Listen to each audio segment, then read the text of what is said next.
Dans cet exercice, on fixe alpha et bêta deux nombres réels, et on pose pour toute matrice M de Mn de R, phi de M, une combinaison linéaire de M et de transposé de M avec les scalaires alpha et bêta. On demande de montrer que phi induit un endomorphisme de Mn de R, on demande de calculer le déterminant de phi, on demande de trouver une condition nécessaire et suffisante pour que phi soit un automorphisme de Mn de R, puis déterminer sous réserve de sens, c'est-à-dire dans le cas où la condition nécessaire et suffisante est satisfaite, l'application phi-1.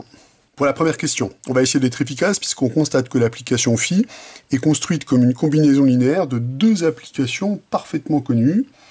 Donc phi est égal à alpha fois l'application identité de Mn de R, qui est un endomorphisme de Mn de R, plus bêta multiplié par l'application transposition, qui d'après le cours est un endomorphisme de Mn de R. On obtient donc que cette application est un endomorphisme de Mn de R comme combinaison linéaire d'éléments du R espace vectoriel L de Mn de R. Une combinaison linéaire d'endomorphisme de Mn de R est un endomorphisme de Mn de R.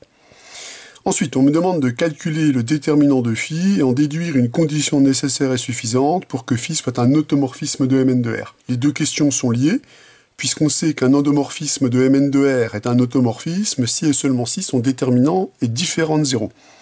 Donc, en calculant le déterminant de phi, on va disposer de cette condition nécessaire et suffisante.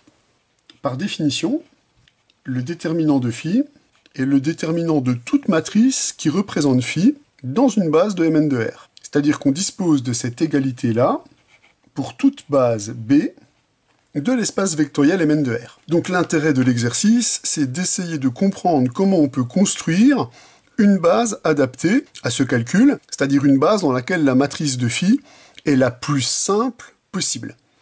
Et pour ça, on va analyser d'un petit peu plus près l'application T, puisqu'on sait que l'identité se manipule plutôt pas mal.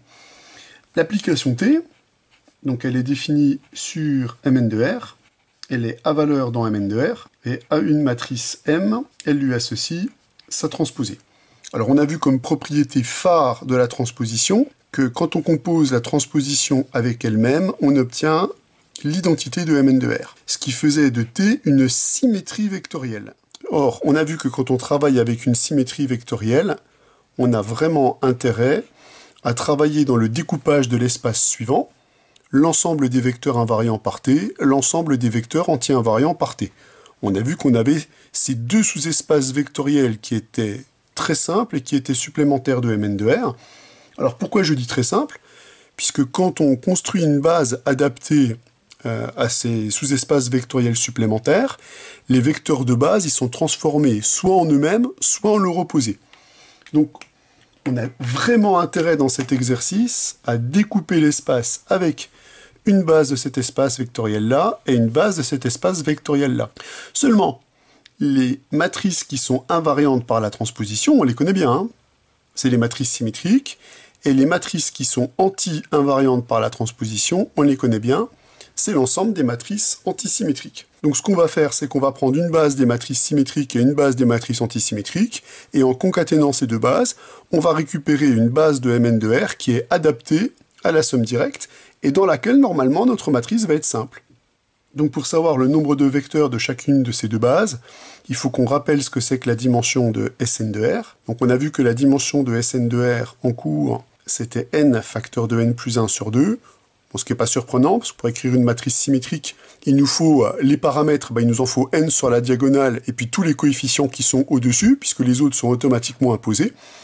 Donc on se doute bien que la dimension va être de l'ordre de nn plus 1 sur 2, et la dimension de an de R, on peut procéder de même, ou comme on sait que ces deux sous-espaces vectoriels sont supplémentaires, on peut dire que cette dimension c'est n carré moins la dimension de Sn de R. Donc quand on en a trouvé un, on a trouvé l'autre, étant donné que la somme des deux dimensions, c'est la dimension de Mn de R.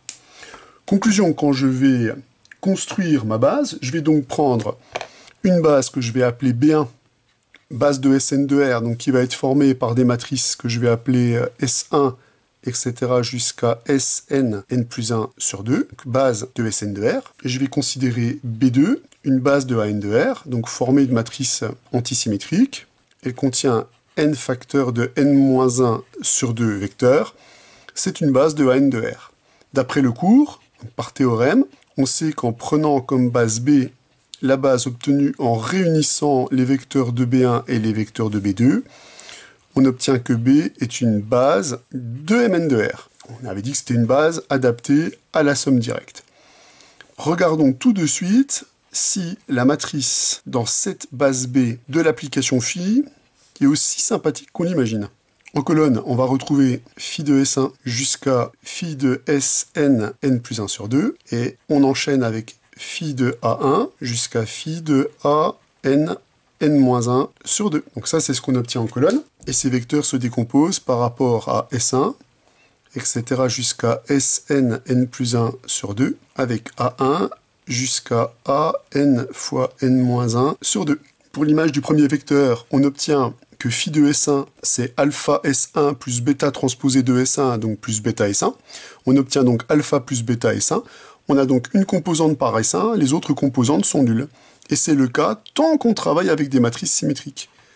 Donc la première partie de la matrice va nous donner ici une diagonale qui est formée avec alpha et bêta. Et à chaque fois, tous les autres coefficients qui interviennent dans la matrice sont nuls. Donc on obtient un premier morceau diagonale simple. Si je prends maintenant une matrice antisymétrique, si je calcule phi de cette matrice, je vais récupérer alpha fois cette matrice, plus bêta fois la transposée de cette matrice. La transposée d'une matrice antisymétrique, c'est son opposé. Donc on obtient le même genre de diagonale, mais cette fois-ci avec alpha moins bêta. Tous les autres coefficients qu'on récupère ici et ici sont tous nuls. Donc c'est chouette, on a trouvé une base dans laquelle la matrice de phi est une matrice diagonale, qui est formée avec un certain nombre de alpha plus bêta et avec un certain nombre de alpha moins bêta. Donc on obtient que le déterminant de phi, étant donné que c'est le déterminant de la matrice de phi dans la base B, et que cette matrice est diagonale, on récupère alpha plus bêta exposant n fois n plus 1 sur 2, puisque ce alpha plus bêta, on le retrouve autant de fois que la dimension de Sn de R, multiplié par alpha moins bêta, n fois n-1 sur 2. On en déduit donc que si n est supérieur ou égal à 2, bon, dans le cas où n égale 1, l'exercice n'a pas trop d'intérêt, le déterminant de phi est différent de 0, à la condition nécessaire et suffisante que chacun des facteurs soit non nul, puisque si on prend n plus grand que 2, ces deux termes-là sont au minimum égaux à 1. Donc on obtient que ceci est différent de 0, si et seulement si, alpha plus bêta est différent de 0, et alpha moins bêta est différent de 0. Si vous préférez, on peut, en multipliant les deux termes, obtenir une condition nécessaire et suffisante plus sympa, c'est-à-dire que alpha carré moins bêta carré est différent de 0. Donc, par opposition, on obtient que le déterminant de phi est nul si et seulement si ce terme est nul, c'est-à-dire si et seulement si alpha carré est égal à bêta carré. On obtient donc une condition nécessaire et suffisante simple pour que cette application soit un automorphisme de GL de K. On peut faire la remarque suivante, c'est un exercice qui a été posé, qui est posé quasiment tous les ans à l'X et dans certains concours, c'est que si je prends alpha est égal à 0, et si je prends bêta est égal à 1, l'application phi que j'obtiens dans ce cas-là, c'est également la transposition. Donc on vient de démontrer que le déterminant de la transposition, il est non nul, ça on le savait, puisque la transposition c'est une symétrie vectorielle, mais là on a un calcul plus précis, on récupère que c'est moins 1 à la puissance n fois n-1 sur 2, donc on obtient directement ce résultat comme cas particulier de notre exercice. Alors il nous reste la troisième question, qui consiste à trouver qui est phi moins 1. Donc attention, on va donc supposer dans toute la suite que alpha carré moins bêta carré est différent de 0, puisque cette condition est nécessaire et suffisante pour que l'application phi soit un automorphisme de Mn de K.